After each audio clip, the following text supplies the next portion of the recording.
Halo teman-teman semua, di Telegram saya mengirim sebuah quote, isinya sebagai berikut. Kalau ada yang punya kebiasaan membicarakan orang, cobalah ubah. Biasa membicarakan produk jualan. Nah, lebih ada hasilnya. Itu yang saya katakan di Telegram. Terus ada salah satu yang bertanya dari quote ini, dia bertanya sebagai berikut. Bagaimana kalau lawan ngobrol kita sama-sama pengusaha atau minat jadi pengusaha bisa diterapkan? Nah, bagaimana kalau lawan ngobrol kita ternyata diam-diam membenci kita? Nah, bagaimana kalau ternyata diam-diam orang tersebut membenci kita?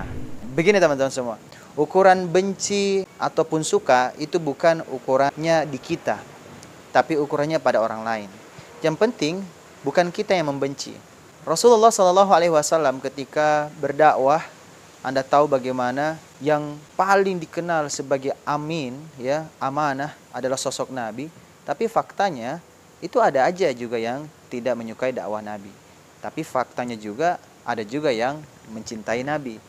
Jadi tidak semua orang bisa kita bahagiakan. Tidak semua orang kita bisa membuat mereka suka kepada kita. Karena kita tidak bisa membuat semua orang 100% menyukai kita. Yang kita bisa lakukan adalah berbuat yang terbaik buat semua orang.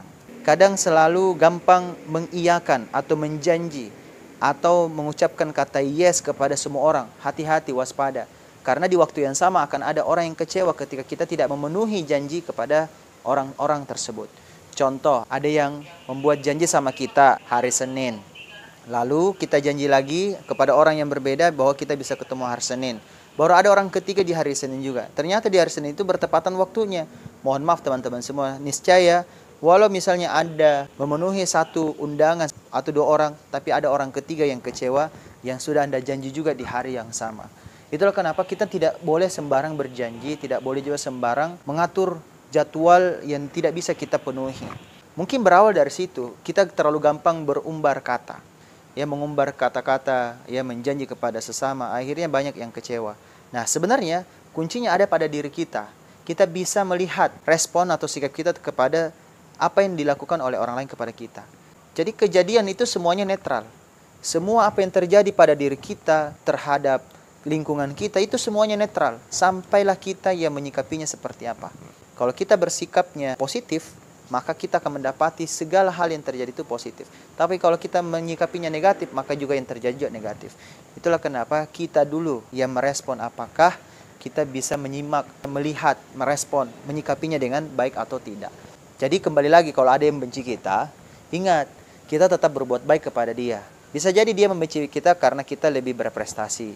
Bisa jadi dia membenci kita karena omset kita lebih tinggi. Bisa jadi dia membenci kita mungkin karena kita lebih jago. Atau kita terlalu hebat, Karena biasanya begitu. Ada aja memang orang yang punya karakter yang tidak senang kepada kita karena kita mungkin lebih unggul sedikit dibandingkan orang tersebut. Tapi yakin dan percaya, biasanya orang-orang yang membenci kita itu peduli sama kita, bahkan dia itu perhatian banget sama kita. Sampai-sampai dia tahu kelebihan-kelebihan kita, bahkan kelemahan-kelemahan kita. Sampai disibukkan hanya untuk mencari tahu tentang diri kita, kelebihan dan kekurangan kita. Maka kelak dan percaya, ketika ternyata apa yang disangkakan itu tidak benar, maka dia akan menjadi orang yang ngefans sama kita. Sehingga akhirnya kita akan bikin status, dibutuhkan haters baru. Kenapa? Karena haters lama sudah mencintai saya.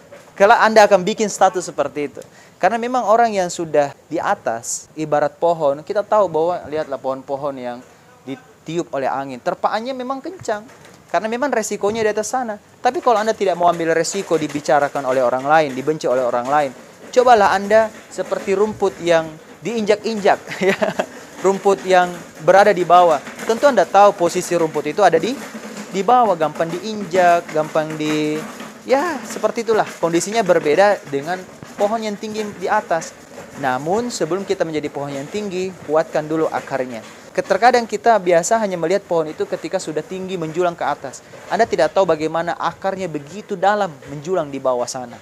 Bahkan bisa jadi lebih besar akarnya di dalam sana daripada pohon yang ada di atas Anda lihat. Sehingga perlulah kita siap-siap mental kita ini ketika ada yang benci kita.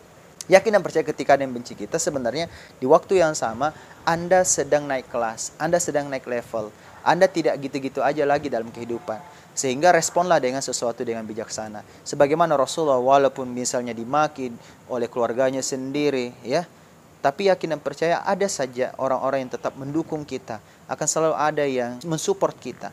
Sehingga kita tidak perlu fokus saja dengan orang-orang yang membenci kita. Kita fokus dengan orang yang sayang kita, yang support kita, dan kita fokus kepada mereka. Karena tidak ada waktu untuk memikirkan para haters. Biarkanlah mereka terus ngoceh, ya. Kita yang menikmati hasil. Kan begitu memang rumusnya. Di mana komentator itu selalu berbicara banyak pendapat, sedangkan kita yang mendapatkan pendapatan. Kan begitu. Jadi kita yang action, kita yang bertindak, kita yang jadi aktornya. Ya, biarkanlah komentator terus berkomentar, biarkanlah kita yang menjadi pelaku dan menjadi pemain, dan biarkanlah Allah Subhanahu wa taala yang terus menentukan hasil yang terbaik untuk kita. Berikan saja ikhtiar yang terbaik, berikan saja apa yang terbaik dalam kehidupan kita, buat keluarga, buat sesama, buat teman, laku yang terbaik buat mereka. Intinya, jadilah khairun nas anfa'hum linnas, karena kita sebaik-baik manusia yang paling bermanfaat buat sesama. Siapapun, haters pun Rasulullah itu sampai-sampai membungkam para haters itu akhirnya segan kepada Nabi SAW. Ada yang melempari Nabi dengan batu, tapi pada akhirnya banyak yang akhirnya mencintai Nabi. Berbalik arah. Terbukti apa yang terjadi, Islam ada di seluruh dunia saat ini. Diawali dari kebencian-kebencian orang-orang kufar waktu itu. Itu artinya apa? Akan ada masa di mana perjuangan kita, Allah Subhanahu wa taala akan berikan yang terbaik buat kita.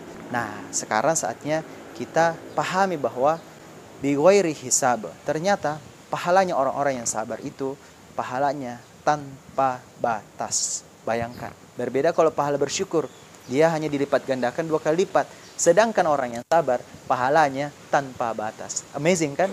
Itulah perbedaan antara syukur dan sabar. Posisi Anda ketika diceritakan oleh orang lain, harusnya Anda posisikan 2 sikap. Sikap rasa syukur dan sikap sabar. Kenapa rasa syukur? Karena terbukti Anda lebih naik level, lebih tinggi level Anda dibandingkan orang lain. Yang kedua, rasa sabar. Tidak apa-apa, biarkan orang tetap mencemooh kita, biarkan tetap orang mencaci kita. Coba kita introspeksi saja, siapa tahu memang ada yang benar, tapi jangan sampai kita terlalu baperan. Nah, insya Allah Anda menyikapi dengan 2 hal ini, Anda akan terus bertumbuh dan lebih bertumbuh lagi dibandingkan haters-haters kita. Nah, mudah-mudahan teman-teman semua, dan buat yang bertanya, mudah-mudahan jawaban ini bisa menjadi solusi untuk Anda menyikapi setiap cemoohan orang lain, kata-kata orang lain. Ingat, setiap ada orang yang mengatakan kita atau menceritakan kita dari belakang, itu tandanya posisi kita ada di depan. Bersama saya Saurona Deka Sarbini, sampai jumpa lagi di pertanyaan-pertanyaan berikutnya. Silakan Anda titip di kolom komentar pertanyaan apa yang Anda ingin ajukan. Saya tunggu dan insya Allah saya akan angkat videonya untuk Anda. Sampai jumpa lagi. Wassalamualaikum warahmatullahi wabarakatuh. Bye-bye.